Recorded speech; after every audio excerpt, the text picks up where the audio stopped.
Halo semuanya, kembali lagi bersama saya Hanif di channel Ringkas Cinema.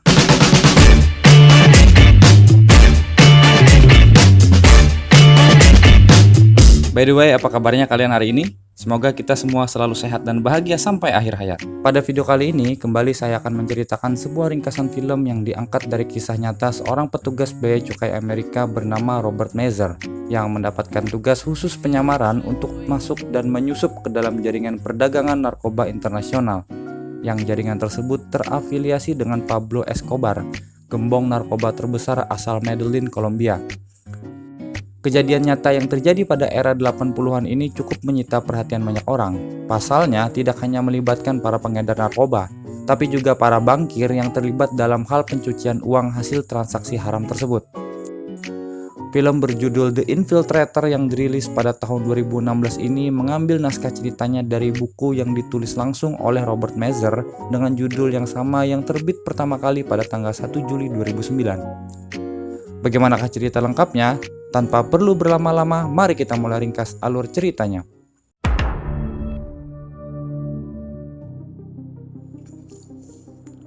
Pada awal film kita akan diperlihatkan Robert Mazer yang masuk ke sebuah arena bowling dan sedang melakukan aksi penyamaran. Tak lama kemudian, datanglah seorang pria menghampiri Robert dan mereka berdua saling bertukar tas. Tak lama setelah itu, mereka berdua pun kemudian berjalan menuju keluar arena. Namun, saat mereka tiba di depan pintu, mereka berdua ternyata telah dihadang dan kemudian ditangkap oleh petugas gabungan dari bea cukai dan kepolisian.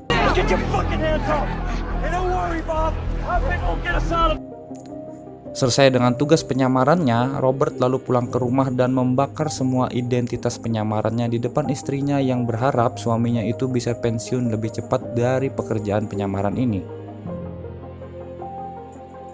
Keesokan harinya saat sedang briefing di kantor, Robert lalu ditandemkan dengan seorang agen lapangan bernama Emir Abreu untuk tugas undercover berikutnya. Robert sebenarnya sudah memenuhi kualifikasi untuk bisa pensiun dini, namun ia menolaknya. Malam harinya saat sedang berada di rumah, Robert tiba-tiba didatangi oleh Emir. Ia memberitahukan kalau ia mengenal seseorang bernama Gonzalo Mora Jr. yang bisa dimanfaatkan untuk mereka masuk ke dalam circle perdagangan narkoba. Beberapa hari kemudian, Robert dan Emir pergi ke sebuah tempat pemakaman umum untuk memilih nama dari orang yang sudah meninggal untuk mereka gunakan dalam tugas penyamaran mereka. Robert lalu memilih nama Bob Musella dan Emir menggunakan nama Emilio Dominguez. Bob kemudian dibekali sebuah fasilitas briefcase canggih yang sudah dilengkapi dengan alat perekam suara. Ingat, ini tahun 80-an ya, belum ada Android. Selain itu, demi lebih meyakinkan tugas penyamarannya, Bob dibantu oleh seorang pengusaha yang dengan ikhlas meminjamkan kantor dan seluruh fasilitas di dalamnya untuk mereka gunakan sebagai identitas baru Bob yang menyamar menjadi seorang pengusaha pencucian uang. Semua kelengkapan identitas dan berkas dokumen mereka berdua pun juga disiapkan oleh pihak yang berwenang. Sementara itu di tempat lain, seorang informan kepercayaan Emil melobi Gonzalo Mora agar mereka mau mencuci uang haram mereka ke tempat bosnya yang tak lain adalah Bob Musella. Singkat cerita, Emil kemudian bertemu dengan Mora dan mereka pun akhirnya bersepakat untuk saling bekerja sama. Keesokan harinya, Bob datang ke penjara dan membebaskan seorang informan bernama Dominic. Dengan syarat ia mau membantu tugas penyamarannya Bob dan Emil. Dan kemudian tugas baru Robert Mazer dan juga Emir Abreu sebagai seorang pencuci uang haram kartel narkoba pun mulai berjalan. Setiap harinya kini Bob mesti memeriksa kondisi keuangan dan setiap cek yang ia terima dan kemudian mengkonversikannya menjadi dana segar yang bisa digunakan dengan aman. Beberapa hari kemudian, Bob dan Mora akhirnya bertemu untuk pertama kalinya di sebuah klub malam. Di sini, Bob lalu meyakinkan Mora bahwa setiap dana yang dikirim oleh para kartel ke perusahaan Bob dapat dipertanggungjawabkan dan berada di bawah pengawasan dan kendali profesional. Tujuan utama Bob tak lain dan tak bukan agar ia bisa dipertemukan dengan big bossnya Mora agar bisa mencuci uang yang jauh lebih banyak dari yang selama ini mereka lakukan. Sebagai buah kesepakatan bisnis mereka, Mora Junior lalu menghadiahi seorang PM untuk Bob. Namun di sini Bob menolaknya dengan beralasan kalau ia saat ini sudah bertunangan dan akan segera menikah. I'm engaged to be married. Operasi penyamaran ini lalu mereka namakan dengan Operation Sea Chase, yang artinya mengejar uang. Maksudnya adalah mereka lebih berfokus pada uang hasil transaksi dibandingkan dengan narkobanya.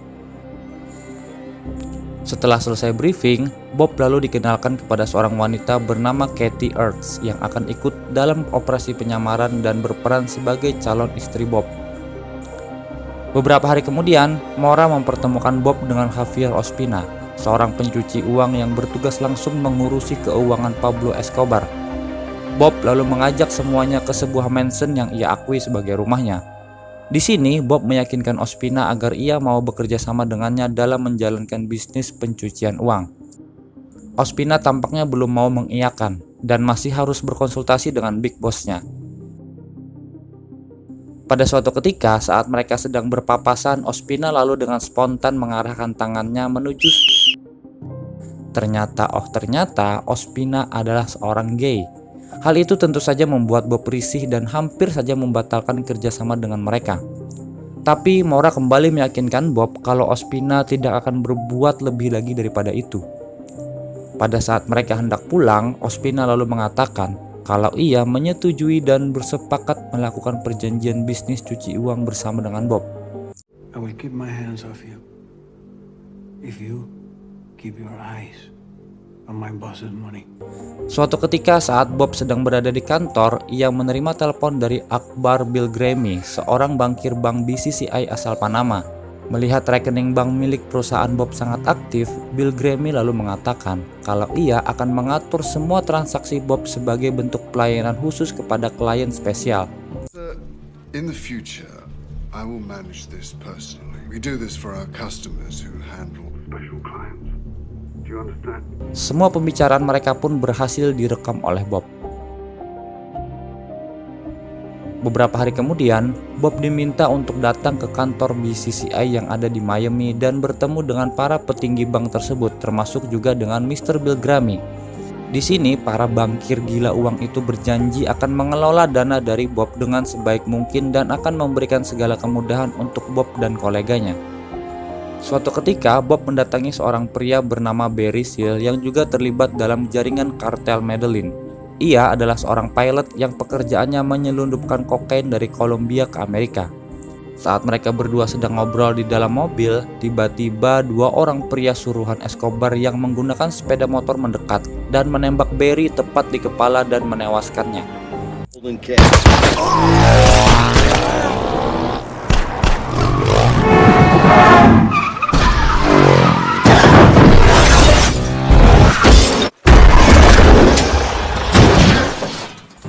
Belakangan diketahui kalau Barry Seal selain menjadi pilot narkoba, ia juga menjadi informan CIA dan DEA sekaligus. Hal itulah yang membuat ia harus meregang nyawa.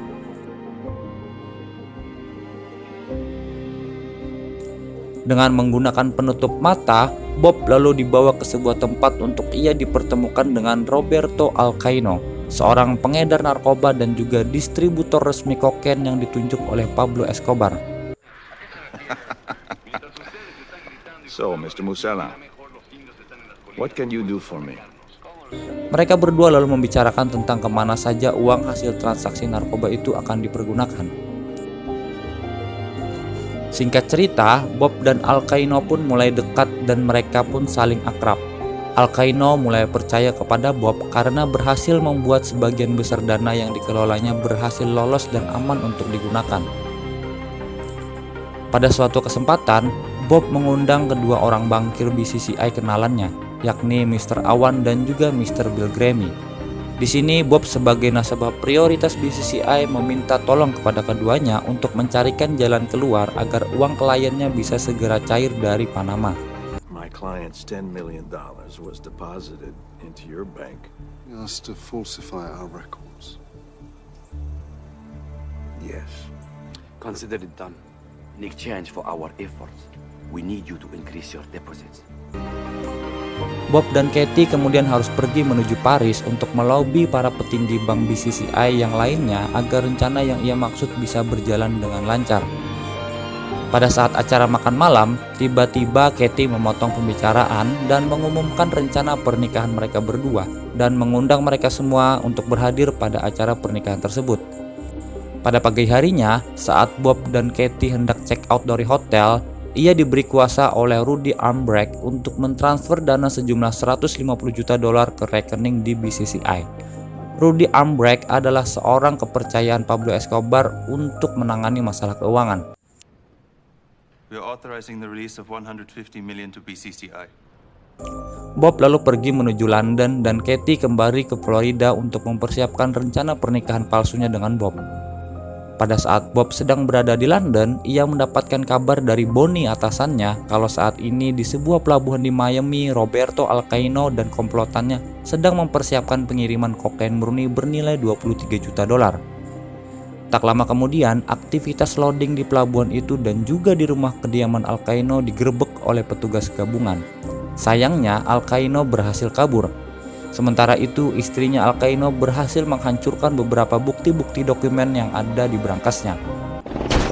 Each and every one of us who work on such a glory live in majesty. Police search warrant, open the door! God pours his Setibanya Bob dari London, ia langsung menuju kediaman Alcaino untuk menjenguk Gloria yang masih syok. Kemudian karena sudah sangat percaya kepada Bob, tanpa pikir panjang, Gloria lalu menyerahkan catatan operasi bisnis Alcaino kepada Bob dan meminta Bob untuk meneruskan bisnis selagi Alcaino sedang dalam pelarian. Sebuah catatan penting yang selama ini menjadi rahasia bisnis para kartel narkoba rela diserahkan Gloria kepada Bob hanya karena ia percaya. Bob dan Katie merasa sangat dilematis. Di satu sisi ia sedang melaksanakan tugas penyamaran, tapi di sisi yang lain mereka sebenarnya tidak tega kepada Gloria yang dengan tulus percaya kepada mereka berdua. Tibalah saatnya pernikahan palsu itu digelar. Semua kelengkapan dokumentasi pun sudah disiapkan untuk merekam penangkapan terbesar kala itu.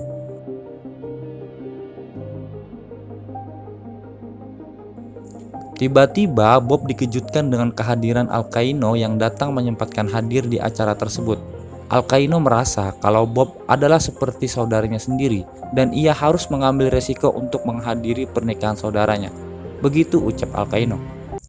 Without family or friends, what kind of world would this be? There would be no reason to be alive. Selain itu, seluruh undangan yang mayoritas datang dari kalangan kriminal dan juga para bankir itu pun menyempatkan untuk datang menghadiri.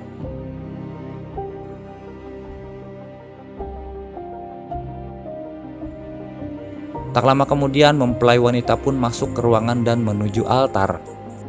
Tiba-tiba saat acara pengucapan akad nikah hendak dilangsungkan, seluruh petugas gabungan dari berbagai penjuru sisi ruangan datang menggerebek dan semuanya pun berhasil dibekuk.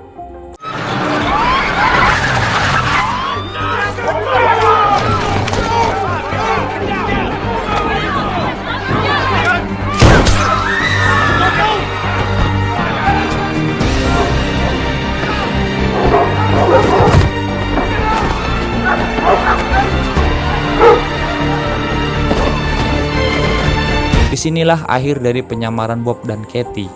Sementara itu, Roberto Alcaino dan istrinya masih tidak menyangka kalau Bob dan Katie yang selama 5 tahun terakhir ini bekerja sama dengan mereka merupakan seorang agen penyamaran. Dan inilah akhir dari film The Infiltrator. Penangkapan ini sendiri merupakan terbesar sepanjang sejarah kriminal Amerika Serikat karena berhasil meringkus setidaknya lebih dari 100 orang, baik itu gembong narkoba maupun para bankir yang terlibat.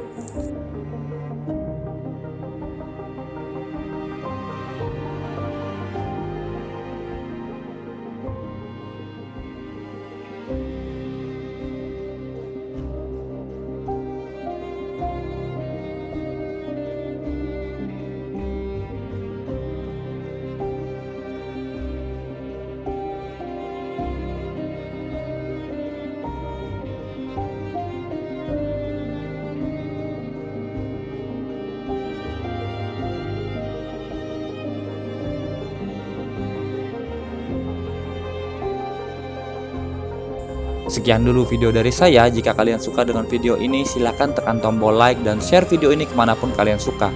Mohon maaf jika ada salah kata dan cara penyampaian saya yang kurang berkenan di telinga kalian, dan sampai jumpa di video berikutnya.